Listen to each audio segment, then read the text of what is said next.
शेतकरी बांधवांनो, आज आहे 1 मार्च आणि आपण बघणार आहोत मार्च, एप्रिल, मे अशा 3 महिन्यातील उन्हाळ्यासंदर्भाची माहिती. कुठे उन्हाळा कडक राहू शकतो, यासोबतच मार्च महिन्यामध्ये पावसाचा देखील अंदाज आहे.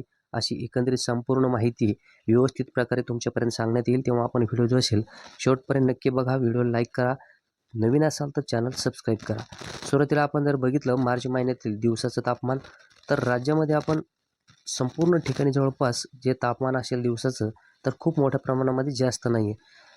विदर्भातील जवळपास बहुतेक विभाग असे आहे की जे पश्चिम विदर्भ सोडला तर या ठिकाणी सरासरीच्या आसपास राहील. पश्चिम विदर्भामध्ये सरासरीपेक्षा कमी तापमान राहण्याचा अंदाज आहे. मराठवाड्यातील देखील धाराशिव आणि लातूरचा भाग जर सोडला तर जवळपास संपूर्ण मराठवाड्यामध्ये सरासरीच्या आसपास किंवा सरासरीपेक्षा कमी राहील. उत्तर महाराष्ट्राकडे देखील सरासरीच्या आसपास किंवा सरासरीपेक्षा कमीच राहण्याचा अंदाज आहे. मध्य महाराष्ट्रातील बहुतेक विभागामध्ये देखील सरासरीपेक्षा कमी किंवा सरासरीच्या आसपास राहील. अपवादात्मक किनारपट्टीच्या आसपास किंवा दक्षिणेकडील सोलापूर आणि धाराशिव लातूर जो भाग आहे या ठिकाणी काहीच अधिक राहण्याचा अंदाज आहे. म्हणजेच काय यावर्षीच्या मार्च महिन्यामध्ये खूप मोठं तापमान जास्त राहील अशी शक्यता नाही आहे. यानंतर जर आपण रात्रीचं तापमान मार्च महिन्यातील जर बघितलं तर जवळपास संपूर्ण राज्यामध्ये जे असेल तर खूप मोठ्या प्रमाणामध्ये तापमानाची वाढ नाही आहे. जवळपास मध्य महाराष्ट्राचा दक्षिणेकडील भाग, उत्तर महाराष्ट्र किंवा मराठवाड्याच्या आसपास देखील काही भागामध्ये सरासरीच्या आसपास राहील. आणि जे वाढलेलं तापमान आपल्याला दक्षिण मराठवाड्याकडे आणि विदर्भ असो किंवा बाकी मराठवाड्याच्या भागामध्ये किंवा उत्तर महाराष्ट्राकडे बघायला मिळत आहे, ते देखील खूप मोठ्या प्रमाणामध्ये नाही आहे. एक 33 ते 45% शक्यता आहे की या ठिकाणी किंचितचं तापमान अधिक राहू शकतं.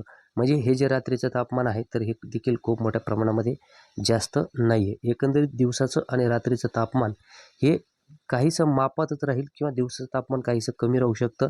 त्याचं कारण देखील असंच आहे की मार्च महिन्यामध्ये पावसाची शक्यता आहे.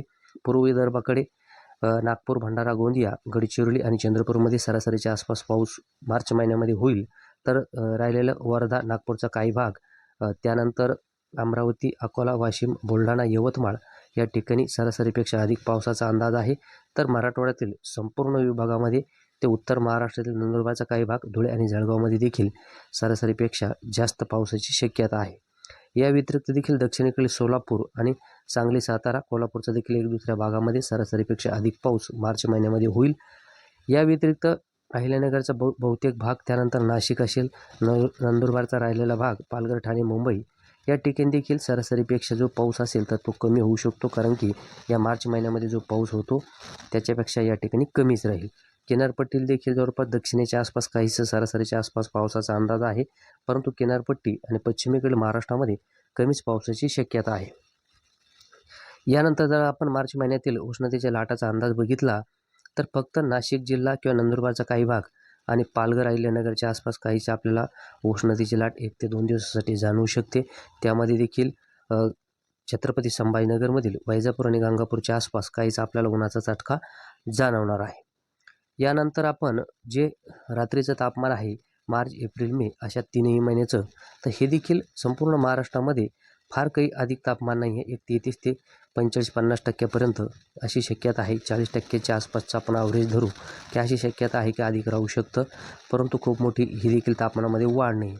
ज्यामध्ये विदर्भामध्ये तर तापमान काहीसं कमीच राहू शकतं. फक्त मराठवाडा, उत्तर महाराष्ट्र आणि मध्य महाराष्ट्राच्या बहुतेक विभागामध्ये किंचितचं आपल्याला रात्रीचं तापमान अधिक बघायला मिळेल.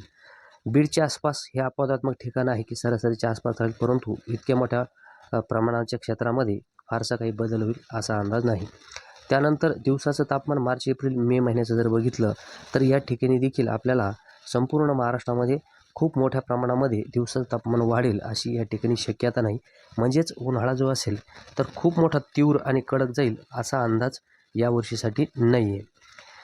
त्यातही आपण पश्चिम विदर्भ, त्यानंतर मराठवाड्यातील परभणी, हिंगोली, जालन्याचा उत्तरेकडील भाग, उत्तर महाराष्ट्रामधील देखील नंदुरबार, धुळे आणि जळगावचा जो काही भाग आहे या ठिकाणी किंवा छत्रपती संभाजीनगरचा देखील वैजापूरच्या आसपासच्या भागामध्ये आपल्याला सरासरीच्या दरम्यान यावर्षीचं तापमान राहील.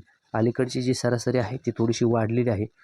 परंतु तरी देखील जी आपल्यापर्यंत जाहिरात मिळते की यावर्षीचा उन्हाळा खूप तीव्र राहील, खूप कडक राहील, अशा प्रकारची शक्यता नाही आहे. त्याचं कारण देखील मी तुम्हाला सांगतो की यावर्षी एप्रिलपासूनच आपल्याला चांगल्यापैकी जोरदार वारे महाराष्ट्राकडे वाहताना बघायला मिळणार आहे.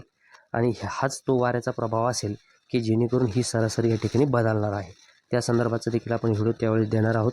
जर आपण किनारपट्टीच्या आसपास बघितलं तर काहीसं आपल्याला 50% अधिक सरासरीपेक्षा तापमान जे असेल तर जास्त बघायला मिळत आहे.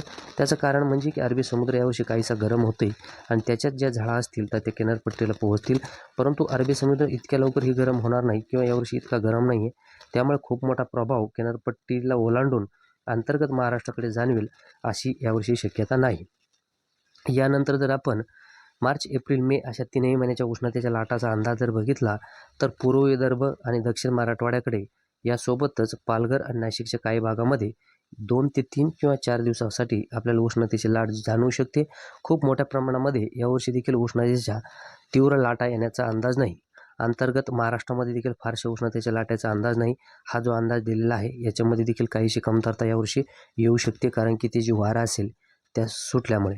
तर अशा प्रकारचा एकंदरीत मार्च, एप्रिल, मेचा उन्हाळ्याचा अंदाज आहे आणि पावसाची मार्चमध्ये शक्यता आहे. यासोबतच मे महिन्याच्या शेवटी काहीसं 15 तारखेच्या नंतर पावसाचं वातावरण बनेल आणि त्यानंतर यावर्षीची मान्सून एक्सप्रेस जी असेल तर ती मे महिन्याच्या शेवटी किंवा जून महिन्याच्या सुरुवातीला धडकण्याचा अंदाज आहे.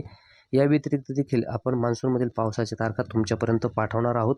कोणत्या महिन्यामध्ये कोणत्या तारखेला कसा पाऊस असेल व कोणत्या महिन्यामध्ये कसा पाऊस पडेल. तर आपण संपूर्ण व्हिडिओ बघितला त्याबद्दल तुमचे मनापासून धन्यवाद.